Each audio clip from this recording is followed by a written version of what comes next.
북한 김여정 노동당 부부장은 이것은 한국 군부가 한 일이라며 한국군을 규탄하면서 동시에 재발 방지를 요구해 왔습니다.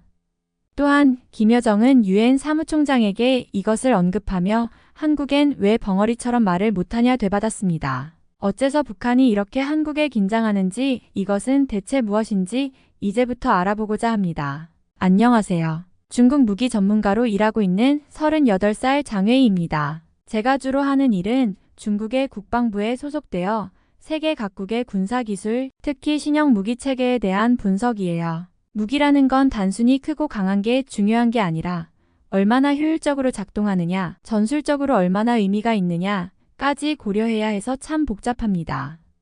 저는 최근에 북한에 추락한 무인기 사건을 보면서 그동안 수많은 무기를 분석해 왔음에도 큰 충격을 받았습니다. 얼마 전에 북한은 평양 형제산 구역에서 한국군이 운용하는 드론과 같은 기종의 무인기 잔해를 수거했고 그 무인기가 한국발이라는 과학적 근거를 확보했다고 주장했습니다. 북한은 이 무인기는 한국의 드론 작전사령부에 장비된 원거리 정찰용 소형 드론이라던데 국군의 날 행사 때 공개된 모델과 똑같다고 주장하고 있어요. 북한이 공개한 잔해 사진을 보니 한국의 드론과 외형뿐만 아니라 부품 위치나 형태까지 거의 똑같아 보여서 진짜 한국군 드론이 평양에 침투한 건가 싶더군요.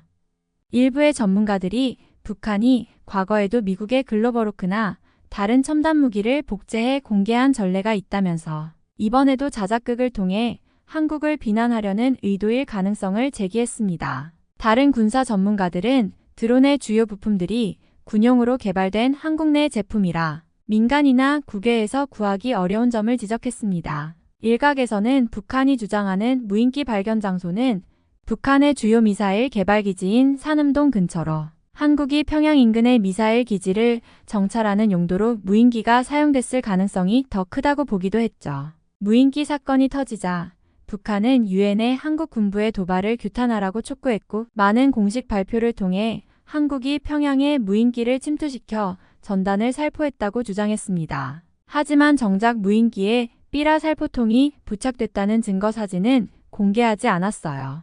이 드론이 평양 상공에 침투해 전단을 살포했는지 아니면 정찰 임무를 갖고 평양에 침투했는지 알 수 없지만 북한이 긴장하고 한국의 군사력을 주목하고 있다는 사실 자체가 참 인상 깊더군요. 이 무인기는 한국에서 2020년부터 도입해서 운용 중인데 사전 입력된 경로를 따라 자동으로 비행하고 낙하산으로 착륙하는 방식으로 최대 속도는 시속 150km고 4시간 이상 비행할 수 있어서 평양까지 갔다가 다시 돌아올 수 있는 성능을 가지고 있어서 북한 쪽에선 민감할 수밖에 없습니다. 이제는 이렇게 원거리 정찰이나 전략적 목표를 타격할 수 있는 무인기까지 다룰 수 있는 단계에 와 있다는 사실에 북한이 긴장할 수밖에 없었을 것입니다.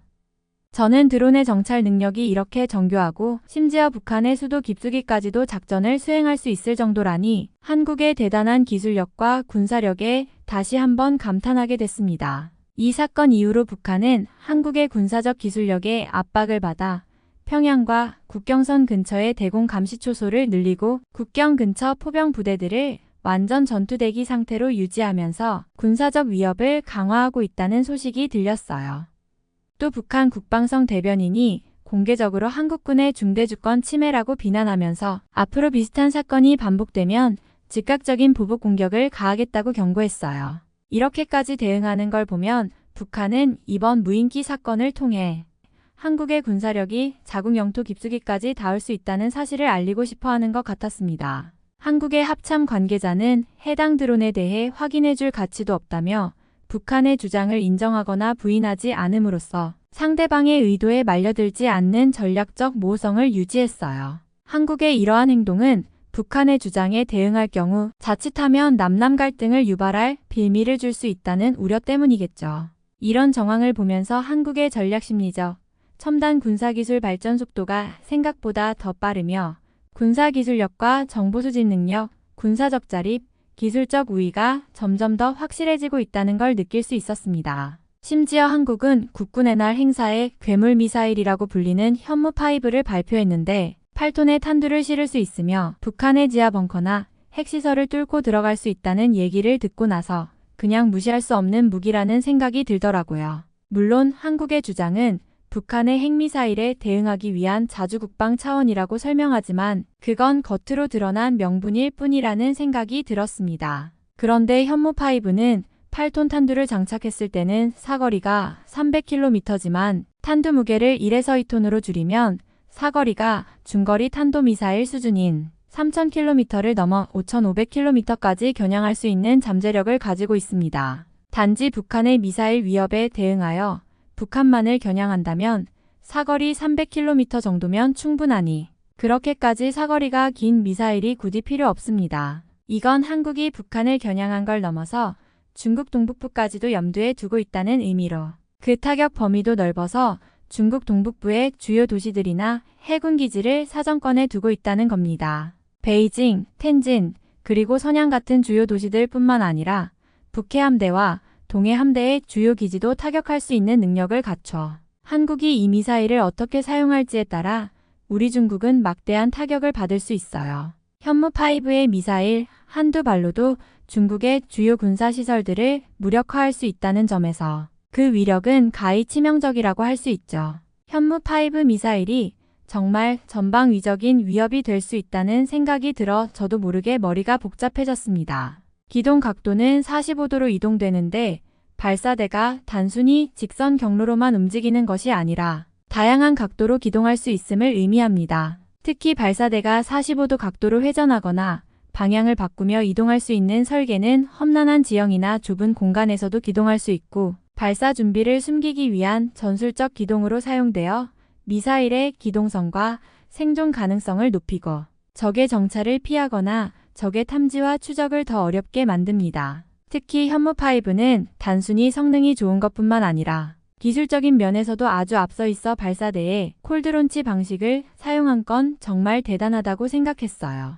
콜드론치는 미사일을 발사할 때 연료가 아니라 가스를 이용해 미사일을 발사관 밖으로 밀어낸 뒤에 엔진이 점화되는 방식으로 발사할 때 발생하는 충격을 최소화해서 발사대를 보호할 수 있기 때문이죠. 미국이나 러시아 정도에서나 사용하는 기술인데 한국이 개발했다는 사실이 놀라웠어요. 현무5가 콜드론치와 같은 첨단 기술을 채택한 건 한국이 미사일 기술 개발에서 단순히 남의 것을 따라 하는 게 아니라 자체적인 역량을 축적하고 있다는 걸 보여주는 거거든요. 그리고 사실 저는 한국이 미사일을 독자적으로 개발할 수 있다는 것을 믿지 않습니다. 현무5 같은 괴물 미사일을 한국이 독자적으로 개발하지 않고 미국의 도움을 받았을 것으로 생각합니다. 한국이 독자적으로 개발을 했다면 미국의 기술력을 넘어 한국식으로 소화해내는 능력이 있다는 게 되니까요. 저는 무기 전문가로서 한국의 무기 개발 기술력에 대해 다시 한번 생각해보니 중국 입장에선 이런 기술적 성취가 불편할 수밖에 없습니다. 한국이 이제 다른 나라의 도움을 받지 않고 이제 정말 자국을 스스로 지킬 수 있는 능력을 갖춘 자주국방 국가로 자리 잡게 됐다는 뜻이거든요. 현무5 미사일이 공개되자마자 중국 매체들은 놀라서 일제히 긴급 속보를 내보냈습니다. 중국 매체의 반응을 보면서 현무5가 단순히 북한의 위협에 대응하기 위한 무기가 아니라는 생각이 확신으로 바뀌었어요. 현무5 미사일의 사거리나 탄두 무게 같은 재원뿐만 아니라 그 발사 방식, 전략 배치까지 고려했을 때 분명 한국이 이제 주변국을 견제하려는 의도가 담긴 것으로 생각합니다. 중국 내부의 분석가들은 미국, 일본, 한국이 여기에 본격적으로 가세하는 모습으로 손을 잡아 중러를 견제하려는 움직임이 아니냐는 의문을 제기했어요. 미국이야 늘 중국을 견제해온 데다 한국이 최근 들어 미국과의 군사적 협력을 강화하고 있어 중국 내의 불안 요소로 작용했습니다. 중국의 많은 전문가들은 현무5의 공개를 한국이 기존의 방어적인 군사 정책에서 벗어나 자주적으로 그것도 상당히 공격적인 형태로 전략적 위협 능력을 강화하려는 시도로 해석했고 저도 그 의견에 동의합니다.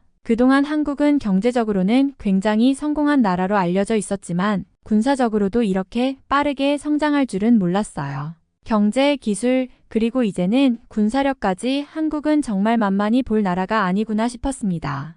솔직히 중국은 그동안 동북아시아에서 독보적으로 안정적인 위치에 있었습니다. 미국이 아무리 동맹국들과 군사훈련을 한다고 해도 실제로 우리를 위협할 만한 국가는 많지 않았는데 이제는 상황이 달라졌어요.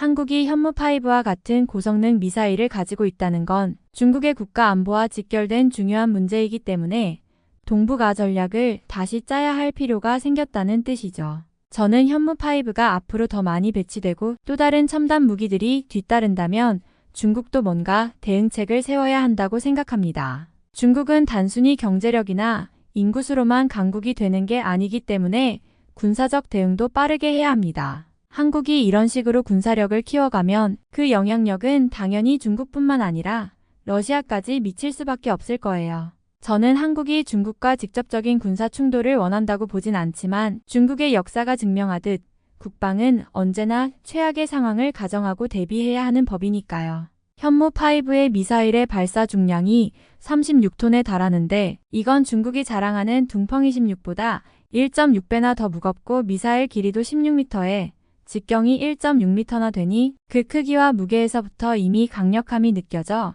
현무5를 더 깊이 분석할수록 그 위력이 얼마나 대단한지 실감하게 되더군요. 또 제가 분석한 자료에 따르면 현무5는 단순히 크고 무거운 것뿐만 아니라 타격 정확성 중 정밀 타격 능력이 탁월해서 북한의 지하 벙커나 중국의 중요한 군사기지를 공격할 수 있는 수준입니다. 현무5를 이야기하다 보면 예전에 미국이 이스라엘 헤즈볼라 수장의 은신처를 폭격했을 때 사용했던 무기 벙커 버스터가 생각납니다. 그런데 현무5는 그 벙커 버스터보다도 10배는 더 강력한 위력을 가졌다고 하니 북한의 김정은도 쉽게 도발할 수 없을 뿐만 아니라 주변국들도 신경 쓰일 수밖에 없는 무기입니다. 엄청난 관통력으로 지하 100m에 있는 목표물도 뚫고 들어갈 수 있어서 일반적인 지하 벙커는 아예 방어가 불가능하기 때문에 북한의 지하 군사시설이나 핵개발 관련 시설 등 북한의 군사적 안정성을 크게 흔들 수 있는 요소가 될 거로 생각합니다. 북한의 김정은은 현무5가 미치는 심리적 압박감이 상당했는지 서울 작전 지도를 펼쳐놓고 대남 위협 발언을 쏟아냈어요. 북한의 김정은은 한국의 경의선과 동해선 철도와 도로 폭파 사실을 거론하면서 단지 물리적 폐쇄만의 의미가 아니라 서울과의 악연을 잘라버리고 동족의식과 통일이라는 비현실적 인식을 깨끗이 털어버린 것으로 앞으로 철저한 적국인 한국으로부터 주권이 침해당할 때 물리력을 조건에 구애됨 없이 거침없이 사용할 것이라고 위협했습니다. 김정은이 긴장한 것을 보면 한국이 정말 본격적으로 전략적 억지력을 확보하기 위해 큰 노력을 기울였다는 게 느껴졌습니다. 한국은 미국이나 이스라엘에서나 볼 법한 수준의 기술을 자국 내에서 개발해 내고 있다는 사실로 이제 경제 발전뿐만 아니라 군사기술에서도 세계 최상위권에 오르고 있다는 것을 보여줬어요. 여기서 중요한 건 이제 중국이 한국을 바라보는 시각도 달라졌기 때문에 현무5가 단순히 군사적 방어수단을 넘어서서 외교적인 측면에서도 상당한 영향을 미친다는 겁니다. 단순히 경제적인 협력 파트너가 아니라 군사적 위협으로도 신경 써야 할 대상이 되었기 때문에 단순한 무기체계의 발전이 아니고 한국의 국방 전략이 어떻게 변화하고 있는지를 보여주는 상징적인 사례라고 할 수 있습니다. 현무5의 등장은 결국 그냥 한국의 무기 개발 성공 정도로 끝날 일이 아니라 동북아 전체의 군사 균형을 흔들어 놓을 수 있는 사건이기 때문에 중국에도 크나큰 도전 과제입니다. 중국 내에서 미국이 필리핀과 일본에 중거리 미사일을 배치하려는 계획을 세우고 있다는 뉴스가 나오는 데다 한국의 현무5가 본격적으로 배치되면 새로운 군사적 균형이 형성될 가능성이 크기 때문에 중국 군사 전문가들 사이에선 긴장감이 돌기 시작했습니다. 한국이 일본과 함께 미국의 중거리 미사일 네트워크에 포함되면 중국 입장에서는 매우 난처한 상황이 될 거라는 우려가 큽니다. 사실 미국이 한국과 같은 동맹국들과 협력하는 건 오래된 일이지만 그 동맹국에 한국이 본격적으로 현무5를 가지고 네트워크에 포함되어 가세한다는 건 단순히 방어를 넘어선 전방위적 억지력을 가질 수 있다는 점이 문제입니다. 저도 분석가로서 다양한 무기들을 다뤄왔지만 이렇게 여러 방면에서 강력한 성능을 가진 미사일은 좀처럼 보기 드물어 현무5는 단순히 국지적 방어 무기가 아니라 전략적 공격 자산으로 활용될 가능성이 높습니다. 미국이 중국을 저지하기 위해 아시아 지역에서 군사적 영향력을 확대하려는 움직임에 발맞춰 한국이 그 역할을 강화하고 있다는 느낌이 듭니다. 현무5 같은 미사일이 대거 실전에 배치된다면 한국은 그저 방어적인 위치에만 머물지는 않을 겁니다. 미국이 한국에 중거리 미사일을 배치할 가능성도 전혀 없다고 단언할 수 없는 데다 한국이 미국의 군사 전략에서 차지하는 비중이 더 커지면 중국 입장에선 큰 군사적 위협으로 받아들여질 수밖에 없습니다. 사실 중국도 미사일 방어체계와 억지력을 어느 정도 갖추고 있긴 하지만 현무5는 기존의 한국 미사일과는 차원이 다른 무기로 중국이 대처해야 할 새로운 군사적 과제가 생겼다고 할 수 있습니다. 게다가 현무5의 성능이 어디까지 개선될지 그리고 한국이 이를 어떻게 배치할지에 따라 동북아의 군사적 판도는 크게 변하기 때문에 중국은 이제 지금처럼 손 놓고 있을 수는 없습니다. 한국은 경제 성장과 함께 기술 발전에서도 상당한 성과를 내면서 이제는 군사 분야에서도 자립할 수 있는 기반을 마련하여 국제적 위상에도 큰 영향을 미칠 수밖에 없습니다. 중국이 동북아시아에서 군사적 균형을 유지하고 있는 상황에서 현무5 같은 무기는 그 균형을 흔들 수 있는 중요한 변수로 작용할 수 있으니 한국은 이 미사일을 개발하면서 분명히 주변국, 특히 중국과 러시아를 의식했을 겁니다. 한국이 자신의 군사적 독립을 추구하는 모습은 국제사회에서도 긍정적으로 평가될 수 있지만 동시에 주변 국가들의 군비 경쟁을 가속할 우려도 있죠. 이제 한국은 미국의 군사적 보호 아래에서만 머무는 게 아니라 스스로 방어 능력을 갖추면서 동맹국의 역할을 강화하고 있거든요. 한국이 이런 현무5 같은 미사일을 보유하게 되면 미국 역시 한국과의 군사적 협력을 더 강화할 이유가 생겨서 한미동맹이 더욱 공고해질 수밖에 없는 구조가 만들어지는 셈이죠. 이제 미국과 한국은 단순히 동맹 관계가 아니라 이제는 상호 보완적인 관계로 나아갈 수 있다는 얘기죠. 다만 이런 미사일 개발이 가져올 새로운 도전 과제들도 분명히 있습니다. 한국이 현무5 같은 무기를 보유하게 되면 중국과 러시아와 북한은 당연히 경계할 수밖에 없어요. 저희 중국 입장에서도 한국의 군사적 성장에 중국이 그동안 쌓아왔던 동북아 군사 전략을 재검토해야 할 필요가 있게 되는 겁니다.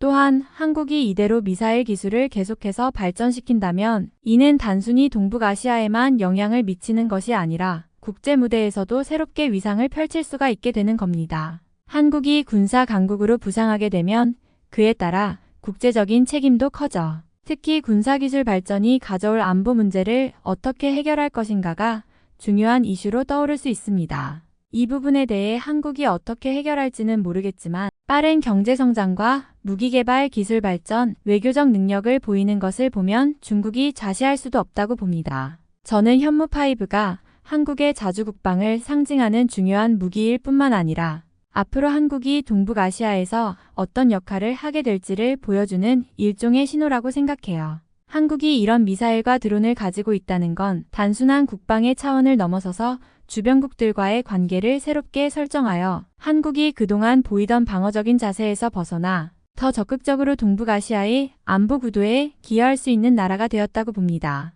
이번에 당선된 일본 총리 아시바시게루가 이시바 총리는 미국 허드슨 연구소 기고문을 통해 중러북한에 대항하는 아태 지역에 거대한 광역 안보 협력의 우산을 씌우고 유럽의 나토와 수평적 협력 관계를 설정하는 복합 시스템을 구축하자고 했습니다. 이른바 아시아판 나토 창설을 통해 아시아 지역 군사동맹이 필요하다는 주장으로 중국을 압박하려고 하는데 중국에서는 크게 반발하고 있습니다. 따라서 일본까지 한국의 군사력을 유의미하게 평가하면서 이제는 단순히 한국이 군사기술 발전을 보여주는 이상으로 진정한 군사 강국으로 도약할 수 있는 준비를 마쳤다는 증거가 되었습니다. 한국을 통해 인도태평양 전략에서 더 중요한 역할을 하게 될 것이고 이는 곧 중국의 국방 전략의 직격탄이 되고 앞으로 중국과의 외교적 군사적 관계에서 동북아의 군비 경쟁이 가속화되면서 불안정성이 더욱 커질 수밖에 없는 영향에 주목하고 있습니다.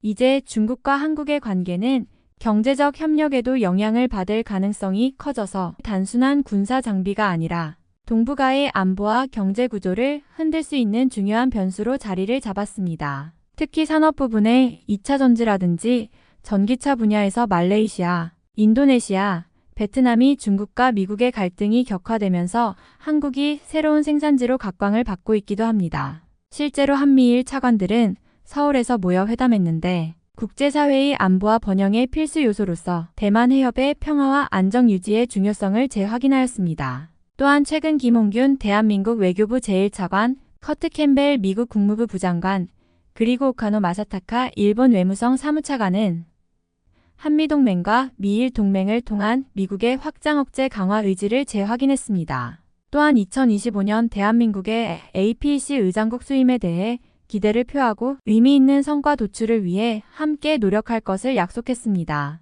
차관들은 중국의 도발적 행위, 특히 최근 대만 주변에서의 군사훈련에 대해 우려하며 대만 해협의 평화와 안정을 저해하는 더 이상의 행위가 취해져서는 안 된다는 데 의견을 모았고, 대만에 대한 한미일의 기본 입장은 변화가 없으며 양안 문제의 평화적 해결을 촉구한다고 말했습니다. 심지어 한국은 독일과 달리 공장 가동이 멈추지 않다 보니까 독일이 3년 후에 만드는 제품을 아직 한국은 방산 공장이 계속 돌고 있어서 1년 만에 제작할 수가 있는 거예요.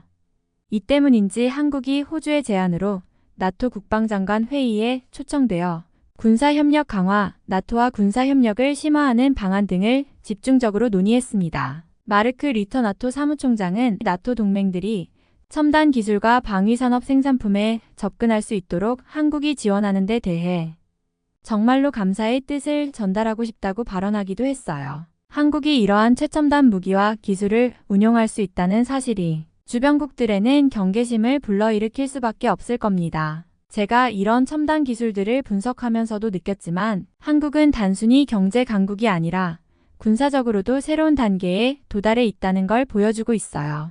이번 사건으로 인해 단순히 동북아에서 영향력만이 아니라 전 세계가 한국의 군사적 자립과 첨단 기술력에 주목하게 될 것 같네요. 이제는 한국을 그저 방어적인 군사력에 의존하는 나라로만 볼 수는 없겠죠. 저는 현무5와 한국의 드론 같은 최첨단 무기 체계가 단순한 무기 이상의 의미가 있다고 보며 이제 앞으로 한국이 전 세계적인 무기 시장과 군사 전략에서 막대한 영향력을 어떻게 행사할지에 대한 두려움이 커지네요.